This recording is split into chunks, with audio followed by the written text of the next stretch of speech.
Good afternoon students. आपण आपल्या पहिल्या चॅप्टरमधला पहिला मुद्दा भारतीय समाजामधील जी विषमता आहे ती जातीच्या अनुषंगानं मागच्या 3-4 दिवसांमध्ये काही व्हिडिओजमध्ये समजून घेतला. आता आपण आज नव्या मुद्द्याकडे जाऊयात. नवा मुद्दा आपल्याला जो पाहायचा आहे तो आपल्या सिलेबसनुसार दुसरा जो पॉईंट आहे आपला दुसरा मुद्दा अनुसूचित जाती आणि इतर मागासवर्ग यांच्या समस्या. कोणत्या कोणत्या समस्या आहेत ते समजून घ्यायचे. वास्तविकरित्या या दोघांच्या समस्या या बऱ्याच अंशी वेगवेगळ्या आहेत. त्याचं कारण आहे अस्पृश्य आणि ओबीसी किंवा शूद्र आणि अस्पृश्य हे समाजाचे दोन जे हिस्से आहेत ते सारखे नाही आहेत. समाज व्यवस्थेच्या आतला एक आहे आणि बाहेरचा एक आहे. गावाच्या रचनेचा विचार जर केला गाव पातळीवरच्या तर एक गावातलं आहे आणि गावाच्या बाहेरचं आहे. त्यामुळे दोघांच्या समस्या सारख्या असू शकत नाहीत. अस्पृश्यांच्या समस्या या शूद्र असणाऱ्या ओबीसींपेक्षा वेगळ्या आहेत आणि नक्कीच ओबीसींच्या सुद्धा समस्या ज्या आहेत ते त्यांच्या त्या गाव पातळीवरील ओबीसींची जी एक संस्कृती आहे त्यानुसार त्या वेगळ्या आहेत. त्यामुळे आपण त्या वेगवेगळ्या अनुषंगानं समजून घेण्याचा प्रयत्न करणार आहोत. तर आज आपण पहिल्यांदा चर्चा करूयात ती अनुसूचित जातींच्या समस्येबद्दल. अनुसूचित जाती ज्यांना पूर्वी अस्पृश्य म्हटलं गेलं होतं. म्हणजे अस्पृश्य म्हणजे कोणत्या, तर ज्या जातींचा स्पर्शसुद्धा त्याज्य किंवा चुकीचा मानला गेला होता अशा प्रकारच्या जातींना पूर्वाश्रमी आधी प्राचीन भारतात म्हणण्यापेक्षा ब्रिटिश भारतात यायच्या आधीपर्यंत ब्रिटिश कालखंडातही ते चालूच होतं काही अंशी. त्या जातींना अस्पृश्य म्हटलं गेलं होतं. ह्याच अस्पृश्य जातींना संविधान निर्मिती करत असताना जे एक टायटल नवीन नाव दिलं गेलं ते म्हणजे अनुसूचित जाती. अनुसूचित जाती म्हणजे काय, तर या अशा अस्पृश्य जातींची एक अनुसूची बनवली गेली. त्या अनुसूची म्हणजे लिस्ट. त्या लिस्टमध्ये या जातींचा समावेश केला गेला यादीमध्ये. आणि अशा प्रकारची यादी असणारी जी अनुसूचित जातींची जी काही एक वर्गवारी आहे की जातींची ती काही जी यादी आहे त्यानुसार त्या ठिकाणी त्या अनुसूचित जातींना काही सवलती वगैरे त्या ठिकाणी संविधानाच्या माध्यमातून देण्याचा प्रयत्न केला गेलेला आहे. ज्यांना आपण आपल्या भाषेमध्ये बोलण्याच्या व्यावहारिक भाषेमध्ये SC म्हणतो, शेड्यूल कास्ट्स. या ज्या शेड्यूल कास्ट्स आहेत, अनुसूचित जाती आहेत, यांच्या ज्या काही समस्या आहेत त्याबद्दल आपण या आजच्या व्हिडिओमध्ये चर्चा करणार आहोत. साधारण जर विचार केला तर 2011ची जी जनगणना झालेली आहे तिचे जे आकडे उपलब्ध आहेत त्यानुसार अनुसूचित जातींची भारतातली संख्या ही 20.1 कोटी म्हणजे जवळपास आपल्या भारताच्या लोकसंख्येच्या टक्केवारीचा विचार जर केला तर 18.42% असा हा अनुसूचित जाती समुदाय असलेला पाहायला मिळतो. देशात राज्यवाईज विचार जर केला तर उत्तर प्रदेशामध्ये या अनुसूचित जातींची संख्या सर्वाधिक असलेली पाहायला मिळते. आणि मग महाराष्ट्र आहे, कर्नाटक आहे, पश्चिम बंगाल आहे, ओरिसा आहे, पंजाब आहे, बिहार आहे. या राज्यांमध्ये सुद्धा लक्षणीयरित्या या अनुसूचित जातींची संख्या असलेली आपल्याला पाहायला मिळते. पिढ्यानपिढ्या सेवा आणि साफसफाई अशा प्रकारची किंवा स्वच्छतेशी निगडीत असणारी कामं या अनुसूचित जातींच्या माथी मारली गेलेली होती. त्या कामांमधून खूप काही आर्थिक उत्पन्न आणि मान किंवा प्रतिष्ठा मिळत होती अशातला भाग नाही आहे. त्यामुळं अशा प्रकारच्या या पिढ्यानपिढ्या अस्वच्छ व्यवसाय केलेल्या जातींच्या ज्या समस्या आहेत, बऱ्याच समस्या आहेत, अनेक समस्या आहेत. या व्हिडिओमध्ये आपण काही 2-3 समस्या पाहणार आहोत. नेक्स्ट व्हिडिओजमध्ये आणखीन पुढच्या समस्यांवर चर्चा करूयात. आज काही 2-3 समस्यांवर आपण चर्चा करूया. त्यातली पहिली समस्या जी आपण पाहूयात, खूप महत्त्वाची समस्या, शैक्षणिक समस्या. महात्मा ज्योतिबा फुले सांगून गेलेच आपल्याकडं की विद्येविना मती गेली, मतीविना गती गेली, गतीविना वित्त गेले, वित्ताविना शूद्र खचले, इतके अनर्थ एका विद्येने केले. म्हणजे थोडक्यात ते काय म्हणतात ह्याच्यापेक्षाही त्याच्यातला मतितार्थ जास्त महत्त्वाचा आहे की जे काही नुकसान झाले, जी काही वाईट स्थिती आपल्याला दिसते त्या सगळ्याच्या मुळाशी काय तर एकमेव मुद्दा आहे तो म्हणजे अशिक्षितपणा. जर विद्या असती, विद्या घेण्याचा अधिकार असता, तर इतरांनी या शूद्रांची, ओबीसींची स्थिती सुधारण्यासाठी पुढे यायची काही गरज नव्हती. त्यांनी आपापली स्थिती स्वतःच सुधारून घेतली असती. परंतु विद्या घेण्याचा, शिक्षणाचा किंवा शिकण्याचा अधिकार नसल्यामुळं या ठिकाणी अनुसूचित जाती आणि हे जे शूद्र आहेत, ज्यांच्याबद्दल आपण नंतर चर्चा करणार आहोत, ते पिढ्यानपिढ्या हजारो वर्ष जिथं होते तिथंच राहिले. लागेल तर मागं गेले थोडंफार, पण पुढं नाही येऊ शकले. कारण का, तर या देशातल्या या प्राचीन व्यवस्थेमध्ये, ज्याला आपण मनुस्मृतीची व्यवस्था म्हणतो, त्या मनुस्मृतीच्या व्यवस्थेमध्ये या अनुसूचित जातींना शिक्षणाचा अधिकार दिला गेलेला नव्हता. त्यामुळे झालं असं की त्यांच्यामध्ये शिक्षणाचं महत्त्व कधी रुजलंच नाही. आज अनेक शैक्षणिक समस्या आहेत, सर्वांच्याच आहेत. खाजगीकरण झपाट्यानं सुरू झालेलं आहे. त्यामुळे येत्या काळात तर आर्थिक स्थिती कमकुवत असणाऱ्या कुठल्याही वर्गातल्या आणि कुठल्याही जातीतल्या मुलांना, पुढच्या पिढीला शिक्षणच मिळतं का नाही याची काही शाश्वती आता आज आपण देऊ शकत नाही. कारण जेवढ्या झपाट्यानं खाजगीकरण होतं आहे, तेवढ्या झपाट्यानं शिक्षणाचं व्यावसायीकरण आणि बाजारीकरण होत चाललेलं आहे. त्यामुळे समस्या अनेक आहेत.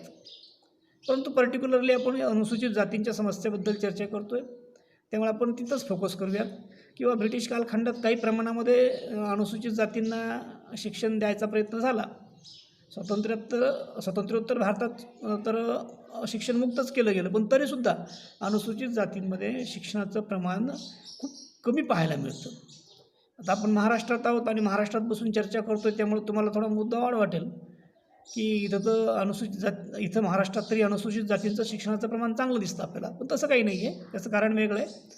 डॉक्टर आंबेडकरांनी जेव्हा 1956ला धर्मांतर केलं, तेव्हा महाराष्ट्रातली अनुसूचित जातींमधली, अस्पृश्यांमधली पूर्वाश्रमीची महार म्हणून ओळखली गेलेली जाती धर्मांतर करून बौद्ध धम्माकडे गेली आणि बाबासाहेब आंबेडकरांच्या प्रेरणेतून या नवबुद्धिस्टांनी शिक्षणाची कास धरली. मोठ्या प्रमाणात त्यांनी शिक्षण घेतलं आणि म्हणून इथं महाराष्ट्रातला SC कॅटेगरीमधला समुदाय तुम्हाला बऱ्याच अंशी सुशिक्षित आणि शिक्षित असलेला पाहायला मिळेल. पण ऑल ओव्हर इंडिया जर आपण त्या गोष्टीला समजून घ्यायचा प्रयत्न केला तर अनुसूचित जातींमध्ये शिक्षणाचं प्रमाण आजही बऱ्याच प्रमाणामध्ये म्हणावं तेवढं समाधानकारक नाही आहे. आणि त्याचं कारण कशात सापडतं? त्याचं कारण पिढ्यानपिढ्यांच्या व्यवस्थेत सापडतं की ज्या व्यवस्थेनं अनुसूचित जातींना शिक्षणापासून वंचित ठेवलं होतं. नेमकं झालं काय? त्यामुळं झालं हे की शिक्षणाची गोडीच निर्माण झाली नाही. शिक्षणाचं महत्त्वच त्यांच्यामध्ये रुजू शकलं नाही. शिक्षणाचं महत्त्व आता कुठं पहिल्या दुसऱ्या पिढीत रुजतं, तर ते शिकायला लागलेले आहेत. शूद्रही शिकायला लागले, अनुसूचित जाती जमाती सगळे शिकायला लागले. पण ते कधी, जेव्हा त्यांच्यातली पहिली पिढी शिकली, त्या पहिल्या पिढीनं शिकून शिक्षणाचा फायदा घेऊन आपलं जे काही जीवनमान आहे ते सुधारलं, चांगल्या प्रतिष्ठित अशा नोकऱ्या केल्या, समाजात आपली प्रतिष्ठा आणि मानसन्मान त्यांनी मिळवला, ते पाहून मग त्या जातीतल्या इतरांना शिक्षणाबद्दल त्या ठिकाणी ती व्यक्ती प्रेरणादायक म्हणून त्या ठिकाणी त्या व्यक्तीनं एक काम केलेलं आपल्याला पाहायला मिळतं. किंवा त्या व्यक्तीनं किंवा शिकलेल्या त्या मागच्यांना प्रेरणा दिली असं म्हणायला आपल्याला आज एक संधी, एक वाव आहे. परंतु इतकी वर्ष या जाती समुदाय शिक्षणापासून दूर राहण्याचं हेच महत्त्वाचं कारण आहे की पिढ्यानपिढ्या या जातींना शिक्षणापासून वंचित ठेवलं गेलं. त्यामुळे त्यांच्या मनामध्ये शिक्षणाबद्दल कधी गोडी निर्माण झालीच नाही आहे. एवढंच कशाला, मुद्दा आपण जेव्हा शूद्रांचा पाहू त्यावेळी येईलच, ओबीसींचा पाहू त्यावेळी त्यावर चर्चा होईलच की काही वर्षापूर्वीपर्यंत एक खेड्यापाड्यामध्ये, ग्रामीण भागामध्ये एक म्हणी असायच्या. ती म्हण सर्वसामान्यांच्या तोंडात सतत असायची: उत्तम शेती, मध्यम व्यापार आणि कनिष्ठ नोकरी. फसवी म्हण होती अक्षरशः ही. शेती करणाऱ्या या शूद्र आणि काही प्रमाणामधल्या अस्पृश्यांना त्या ठिकाणी या म्हणीच्या किंवा अशा प्रकारच्या मुद्द्याच्या माध्यमातून फसवलं गेलं. शेती उत्तम कधीच नव्हती आणि कधीच नाही आहे. पण शिक्षणाकडे या जातींनी वळूच नाही. त्यांची त्या शिक्षणाकडची जी काही दृष्टी आहे किंवा शिक्षणाकडे बघण्याचा त्यांचा जो दृष्टिकोन आहे तो बदलूच नाही. त्यासाठी अशा प्रकारच्या म्हणींचा किंवा अशा प्रकारच्या सामाजिक लोकनीतींचा त्या ठिकाणी वापर केलेला आपल्याला पाहायला मिळतो. असो, खूप आपण व्हिडिओच्या मर्यादेमुळं त्यामध्ये खूप डीपली जाऊ शकत नाही आहे. इतकंच म्हणू शकतो आपण इथं की बाबा, पिढ्यानपिढ्या शिक्षणापासून वंचित असलेला हा जो समाज आहे, तो समाज शिक्षणाकडं आत्मीयतेनं पाहू नाही शकला खूप उशिरापर्यंत. आता पाहतो आहे, परंतु त्या समाजामध्ये अशिक्षितपणाचं प्रमाण जास्त असण्याचं कारण पिढ्यानपिढ्यांचं हे अज्ञान आहे. त्यामुळे ही शैक्षणिक समस्या मोठ्या प्रमाणामध्ये अनुसूचित जातींशी निगडीत असलेली आपल्याला पाहायला मिळते. दुसऱ्या मुद्द्याचा विचार करूया आपण, तो म्हणजे सामाजिक समस्या. आता साहजिकच आहे, जाती व्यवस्थेनं काय केलं तर या समुदायांना सामाजिकदृष्ट्या मागास ठरवलं. अस्पृश्यांना तर अस्पृश्य म्हणून ज्यांचा स्पर्शही नाही किंवा त्यांचा स्पर्शही करणं चुकीचं, अशा प्रकारची एक समाज रीत त्या ठिकाणी बनवली. म्हणजे विचार करा, जनावरांचा गोठासुद्धा घरात किंवा घराच्या आजूबाजूला असायचा. म्हणजे जनावरंसुद्धा घरात चालत होते. पण माणसासारखी माणसं ज्यांना अस्पृश्य म्हटलं गेलं होतं, ती मात्र घराच्या दारात घराच्या आजूबाजूला सुद्धा त्यांची सावलीसुद्धा चालत नव्हती.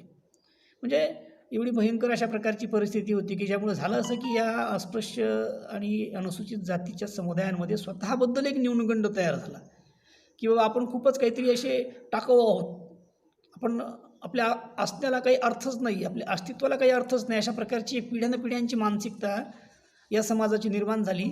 आणि जेव्हा हा न्यूनगंड या समाजात निर्माण झाला तेव्हा स्वतःसाठी काहीतरी करण्याची जी उमेद असते ती उमेदच संपून गेली होती. खूप भयानक असतं हे खूप चुकीचं आणि वाईट आहे. परंतु तरीही पिढ्यानपिढ्या आपल्या समाजात हे असं चित्र आपल्याला पाहायला मिळालं. शिवाय शिक्षणाचा अभाव असल्यामुळं, अशिक्षितपणा असल्यामुळं या समाजात अंधश्रद्धेचं खूप मोठं पेव किंवा खूप मोठा प्रभाव त्या ठिकाणी आपल्याला पाहायला मिळतो. अनिष्ट रूढी, प्रथा, परंपरांचा प्रभाव त्या ठिकाणी पाहायला मिळत होता, आत्तापर्यंत अजूनही आहे. कालची एक न्यूजपेपर आपल्या टेलिव्हिजनची बातमी होती, ती अनुसूचित जमातीशी निगडीत होती, मेळघाटामधली, की मुलाचं पोट फुगलेलं आहे आणि त्यावर उपाय करण्यासाठी एका मांत्रिकाकडे त्या मुलाला इथे घेऊन गेलेले आहेत घरचे. आणि त्या मांत्रिकानं लोखंडी सळई गरम करून, तप्त करून पोटावर डागण्या दिल्यात आणि त्यामुळं ते मूल अत्यवस्थ झाल्यानंतर मग दवाखान्यात आणले आणि त्या मुलाचा तिथं मृत्यू झालेला आहे. म्हणजे थोडक्यात त्या मुद्दा अनुसूचित जातीशी निगडीत नाही, जमातीशी निगडीत आहे. परंतु आपण फक्त उदाहरण पाहू शकतो की अज्ञानामुळं कशा प्रकारच्या अंधश्रद्धांना हा समाज बळी पडत असतो. असंच आज मेळघाटातला आदिवासी समुदाय जो अज्ञानामुळं, अशिक्षितपणामुळं अशा प्रकारच्या अंधश्रद्धांना बळी पडतोय, तसंच या अनुसूचित जातींचंही पाहायला मिळतं. मोठ्या प्रमाणामध्ये शैक्षणिक अभावामुळं, शिक्षणाच्या अभावामुळं अंधश्रद्धा आणि अनिष्ट रूढी आणि प्रथा आणि परंपरांचा प्रभाव या समाजांमध्ये किंवा समुदायांमध्ये निर्माण झालेला आपल्याला पाहायला मिळतो. त्यामुळंच गरिबी आहे, त्यामुळंच कर्जबाजारीपणा आहे आणि शोषण हे तर कायम सोबतीला राहिलेलं आहे. त्यामुळं साहजिकच आहे, या सगळ्या एकत्रित सामाजिक समस्या या अनुसूचित जातींच्या असलेल्या किंवा पिढ्यानपिढ्या त्यांच्यासोबतच असलेल्या आपल्याला पाहायला मिळत आलेल्या आहेत.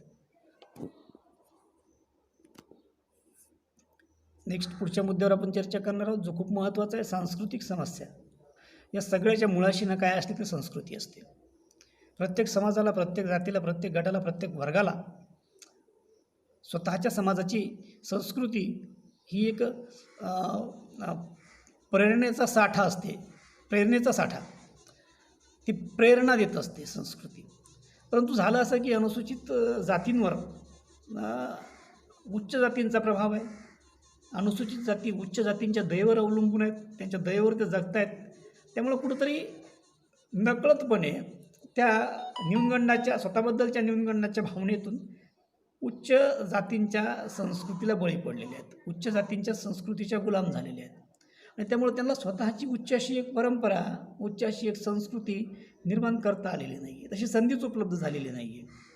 म्हणजे काय ना, एक नियम असतो आपल्या सोसायटीचा, समाजाचा, पॉझिटिव्हिटी निगेटिव्हिटी. जसं आत्ता न्यूनगंडाबद्दल बोललो आपण, जर अनुसूचित जाती स्वतःला हलक्या समजत आहेत आणि त्याबद्दल त्यांच्या मनामध्ये स्वतःबद्दल न्यूनगंड तयार झाला आहे, तर दुसऱ्या बाजूला उच्च जातींबद्दल मात्र त्यांच्या मनामध्ये आकर्षण निर्माण झालेलं असतं. स्वतःच्या संस्कृतीबद्दल घृणा निर्माण होते, स्वतःच्या प्रथा आणि परंपरांबद्दल न्यूनगंड निर्माण होतो. परंतु उच्च जातींच्या प्रथा आणि परंपरांबद्दल आणि संस्कृतीबद्दल मात्र स्वतःबद्दलच्या न्यूनगंडासोबतच इतरांच्या किंवा उच्च जातींच्या संस्कृतीबद्दलची एक सुप्त आकर्षणाची भावना निर्माण होते आणि नकळतपणे स्वतःच्या संस्कृत्या, चालीरीती मागं पडून कुठंतरी ते उच्च जातीच्या संस्कृतीला त्या ठिकाणी बळी पडतात. हे ठरलेलंच आहे ना समाज व्यवस्थेमध्ये, की जो विजेता असतो तो पराभूतावर आपली संस्कृती लादत असतो. म्हणजे त्या अर्थानं इथं या उच्च जाती ज्या आहेत त्या एक प्रकारे विजेत्याच असल्यासारख्या होत्या, कारण त्यांनी या अस्पृश्य शूद्र जातींना गुलाम बनवून ठेवलेलं होतं. आणि त्यामुळं या उच्च जातींच्या संस्कृतीचा प्रभाव शूद्र आणि अस्पृश्य जातींवर पडलेला दिसून येतो आणि स्वतःची स्वतंत्र अशी एक संस्कृती त्यांना त्या ठिकाणी निर्माण करता आलेली नाही आहे. हा एक महत्त्वाचा मुद्दा आहे. सांस्कृतिक समस्याच एक प्रकारची महत्त्वाची, प्रत्येकाला स्वतःची अस्मिता आणि स्वतःची संस्कृती असणं गरजेची आहे, परंतु ती असलेली संस्कृतीसुद्धा पुढच्या पिढ्यांपर्यंत पोहोचू शकली नाही आहे, कारण एक प्रकारची सांस्कृतिक गुलामगिरी. अशा सांस्कृतिक गुलामगिरीमुळं अस्पृश्यांच्या अनुसूचित जातींच्या मोठ्या प्रमाणात सांस्कृतिक समस्यासुद्धा आपल्याला पाहायला मिळतात. आणि इतरही काही अनुसूचित जातींच्या बाकी समस्या आहेत. नेक्स्ट व्हिडिओजमध्ये आपण त्यावरही चर्चा करूयात.